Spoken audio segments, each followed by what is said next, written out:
Most people look at you and think you're negative.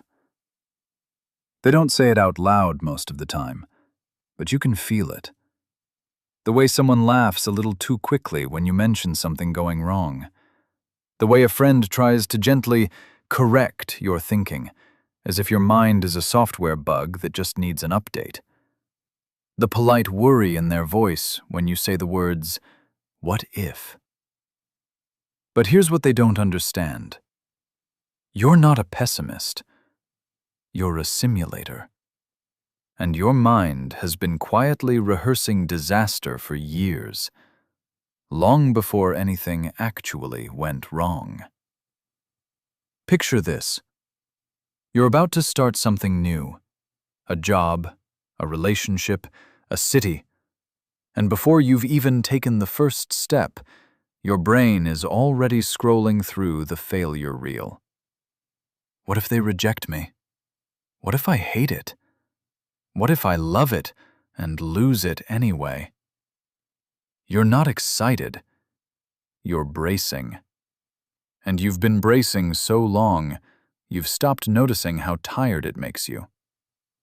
Until one night, lying in bed, you realize the ceiling is the only thing in your life that hasn't let you down yet. You didn't even know you were tired until the quiet gave you space to notice. But here's the truth about you. You didn't choose this, and it isn't a flaw. Psychologists sometimes call this trait defensive pessimism, the quiet habit of preparing for the worst so it doesn't catch you off guard. And it usually doesn't begin with adulthood. It begins in the rooms where surprise used to mean something, where a shift in tone meant a shift in weather, where safety was something you had to read, not something you could assume. The first layer of this is hypervigilance.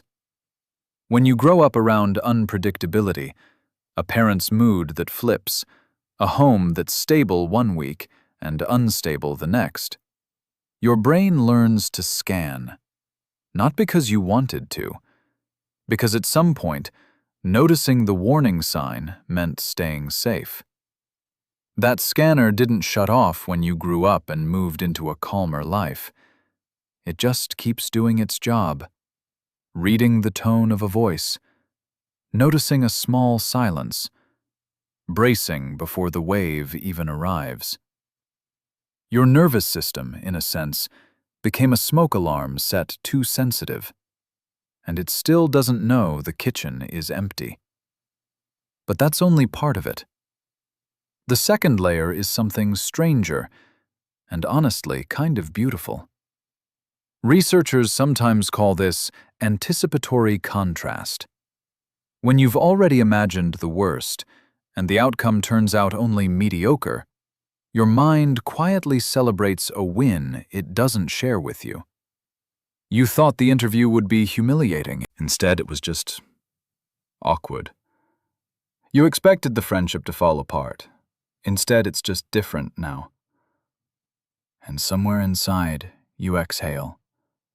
Your nervous system just experienced relief on your behalf. Relief from a disaster that never came. That might be the closest thing to optimism your mind allows itself. And most of the time, you don't even know it happened. Here's where it gets deeper. There's a third layer, and this is the one people rarely see. You don't lack hope. You ration it. By expecting little, you never have to feel that specific kind of grief that comes from expecting too much.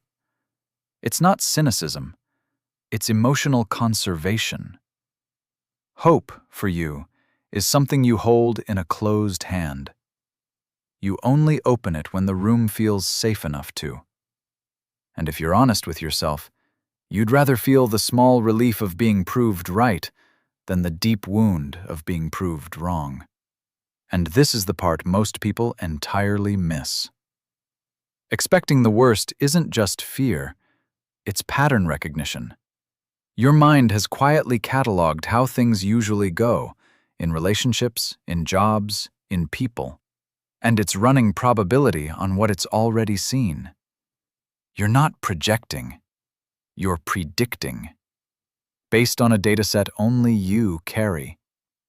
Your mind, in a way, keeps too many tabs open at once, and each one is quietly checking the math on whether it's still safe to stay open. There's one more layer, and it's the heaviest one. Your brain doesn't treat imagined loss the same way it treats real loss. It treats imagined loss as worse. Research on emotional processing shows something striking. The experience of losing something registers at almost 2 times the strength of gaining the same thing. So when you brace for the worst, you're not preparing for something that might happen. You're trying to survive the rehearsal of it.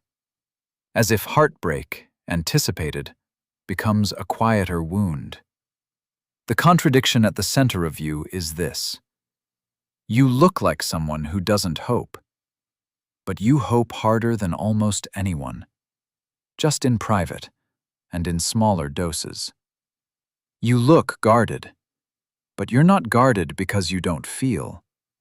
You're guarded because you've felt too much in rooms that didn't hold it carefully. That's not cold. That's a heart that learned where to keep itself. Now, the honest part. The same radar that protects you can quietly start to filter your life. If you brace for the worst too often, you begin to live inside the rehearsal. You turn down chances not because you don't want them, but because you've already imagined losing them. Slowly, the simulator becomes a cage, a place where nothing actually arrives because you've pre-experienced every version of how it ends. You're not broken, but you deserve more chances than your own predictions will allow you. Your mind isn't punishing you. It's remembering. It learned this skill when it had to. And the truth is this. The same skill that helped you survive rooms you didn't choose is the same one that helps you walk gently through rooms you did. You don't need to stop expecting the worst. You just need to remember that you've already survived more than your simulations ever invented. And the next thing hasn't even arrived yet.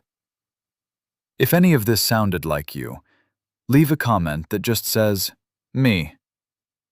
And if you've ever wondered why your mind replays old conversations on a loop at night, even the ones that ended fine, that's the next video.